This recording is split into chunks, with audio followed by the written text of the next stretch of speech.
Jadi profit hospital atau profit habit untuk meningkatkan revenue atau pendapatan sampai ke dalam laba di rumah sakit, kita mulai dari mengetahui dulu ada bleedingnya itu di mana. Jadi kita harus meng-cut financial bleeding yang terjadi di rumah sakit tersebut.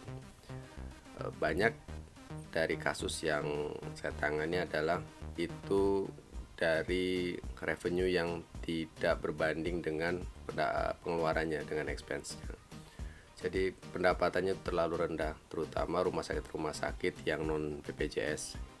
Itu pasiennya terlalu rendah, tetapi biayanya itu terlalu tinggi, jadi tidak seimbang. Hasilnya di ujung dibawa di laporan keuangan setiap bulan di laba rugi, ya menjadi rugi atau defisit di sana. Jika kasusnya adalah pendapatan lebih rendah daripada pengeluaran, maka ya productivity atau produktivitas yang harus ditingkatkan. Bagaimana caranya agar kunjungan pasien atau jumlah pasien itu meningkat? Bisa dengan dua cara. Yang pertama adalah meningkatkan kunjungan pasien poliklinik atau rawat jalan. Yang kedua dengan memperlama loss yang akan bersignifikan, tetapi ini hanya bisa dipakai di rumah sakit non BPJS. Ya seperti kita ketahui bersama, rumah sakit BPJS semakin lama maka klaimnya akan semakin habis dan dia akan semakin defisit.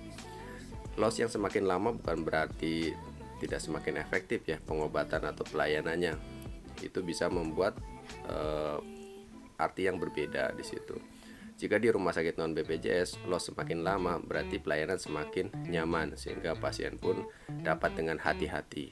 Jadi tidak terburu-buru, cepat pulang nanti balik lagi, itu pun efektivitasnya bisa dikatakan rendah seperti itu. Yang kedua itu adalah mengkonversi dari jumlah pasien rawat jalan yang banyak tadi menjadi rawat inap. Jika memang diperlukan tindakan, memang diperlukan rawat inap, ya maka jumlah pasien rawat jalan yang masuk dari poliklinik tersebut harus dikonversi, atau kalau saya sering bilang namanya conversion rate di situ. Banyak caranya.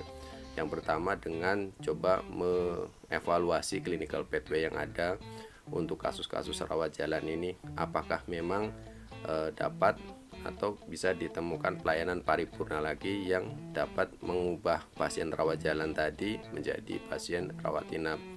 Semakin besar conversion rate dari pasien rawat jalan, tentu saja jumlah pasien rawat inap akan meningkat sesuai dengan kebutuhan medisnya tentu saja di sana. Itu cara paling awal untuk meningkatkan produktivitas dari kunjungan pasien. Yang ketiga, tentu saja meningkatkan prospek atau calon-calon pasien ya agar dapat rumah sakit kita menjadi pilihan untuk layanan berobat atau untuk kesehatannya mereka. Ya ini tentu saja tidak hanya pekerjaan unit marketing sendiri, tidak. Ini untuk semuanya. Mau tidak mau, semua pegawai di rumah sakit non BPJS tersebut harus menjadi marketing di situ. Semuanya dari cleaning service sampai dokternya itu sendiri. Karena kalau tidak total strategi ini akan sulit, terutama non BPJS yang memang mungkin pasarnya itu tidak sebesar pasien BPJS untuk saat ini di situ.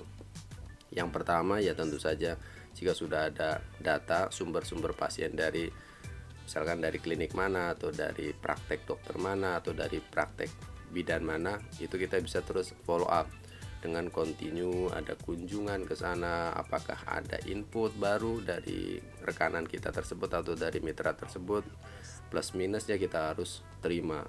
Terkadang rumah sakit yang sudah mendapat inputan itu tidak berkembang karena tidak memfollow up dari inputan mereka yang dianggap oh ini kita sudah bagus, inputannya kok jelek. Ini ya sama sekali bukan hal atau sikap yang bijak di situ. Apapun inputan dari mereka, jika kita bisa memfollow up, kita follow up di situ sesuai kemampuan saat ini di sana dan harus diupayakan betul. Yang selanjutnya adalah prospeknya ya tidak harus dari layanan kesehatan, masih banyak dari non kesehatan seperti itu. Karena nyatanya sampai saat ini pasar-pasar non BPJS juga masih ada di situ. Mungkin itu untuk seri pertama kita. Kita lanjut di video selanjutnya. Terima kasih.